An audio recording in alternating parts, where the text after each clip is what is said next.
ఇప్పుడు చూపిచ్చేవోళ్ళు థంబ్‌నెయిల్‌లో చూసే వచ్చుంటారు మీరు. వీళ్ళ బాధేంటో నాకసలు ఏం అర్థం కాదు. కొంచెంసేపు కలిసి ఉంటామంటారు, కొంచెం విడిపోతున్నాం అంటారు, నువ్వు ఈడ నుంచి వెళ్ళిపో అంటాడు. రకరకాలుగా ప్రవర్తిస్తారు వీళ్ళిద్దరూ. వీళ్ళిద్దరితో పాటు కొంతమందుంటారు. ఒక నలుగురు, ఐదుగురు. వీళ్ళందరూ ఒక గ్రూప్‌గా ఉంటారు. ప్రతి ఒక్కళ్ళకి ఒక్కొక్క ఛానెల్ అనేది ఉంది. అయితే ఒక్కొక్క ఛానెల్‌లో బాగా పాపులర్ అయ్యారు వీళ్ళు. ఇప్పుడు నేను చెప్పే వీళ్ళది కూడా చాలా పాపులారిటీ ఉంది. వీళ్ళు రోజుకో 2 రోజులకో ఒక వీడియో అనేది పెడతా ఉంటారు.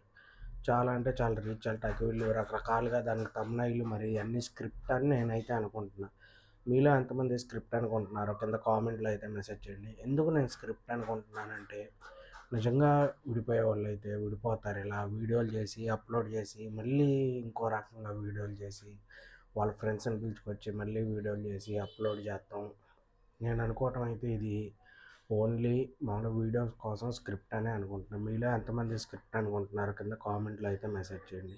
వీళ్ళు యూట్యూబ్‌లో కొంచెం రానివ్వటం కోసం ఇలా చేస్తున్నారు అని నాకైతే అనిపించింది. ఇలాంటి వాళ్ళ గురించి వీడియోలు చేయమంటారా? వద్దంటారా? అది కూడా కామెంట్‌లో అయితే మెసేజ్ చేయండి.